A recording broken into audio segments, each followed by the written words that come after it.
अस्सलामुअलैकुम सामीन। 16 ज़िलहिज्जा और 5 जुलाई है। ख़बर का उन्वान है तबरेज़ अंसारी लिंचिंग मामले में मुजरिमीन को 10-10 साल की सज़ा मिली है और 15-15 हज़ार रुपये का जुर्माना सुना गया है।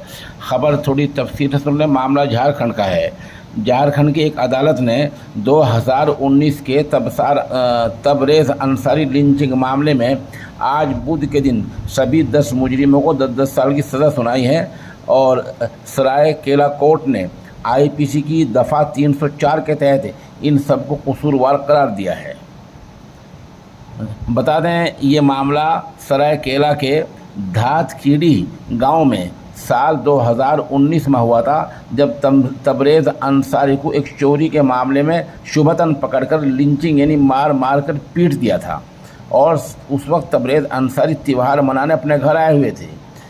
उस मामले में एडीजे अमित शेखर की कोर्ट ने 10 मुजरिमों को 10 साल की सज़ा सुनाई है। इसके साथ ही सभी को 15-15 हज़ार रुपये का जुर्माना लगाया गया है। बता दें कि अदालत में हुई सुनवाई के समाअत के दौरान सरायकेला सिविल कोर्ट के मकामी जो तर्जुमान होते हैं अशोक कुमार मौके पर मौजूद रहे और उन्होंने 36 गवाहों की गवाही दर्ज की। इससे पहले झारखंड की अदालत ने 27 जून को तबरेज़ अंसारी लिंचिंग मामले में इन 10 लोगों को मुजरिम ठहराया था।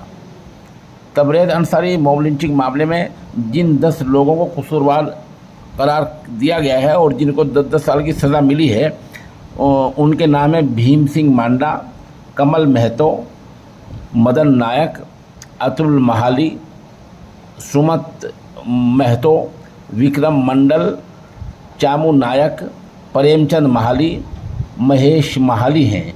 इन 10 लोगों को सज़ा दी गई है। मामला क्या था? झारखंड के सरायकेला पुलिस थाने के तहत धातखेड़ी गांव में 17 जून 2019 को चोरी के इल्ज़ाम में तबरेज़ अंसारी को पीट कर कत्ल कर दिया गया था। अंसारी पुणे में मजदूरी का काम करता था और वे ईद मनाने झारखंड अपने घर आया हुआ था।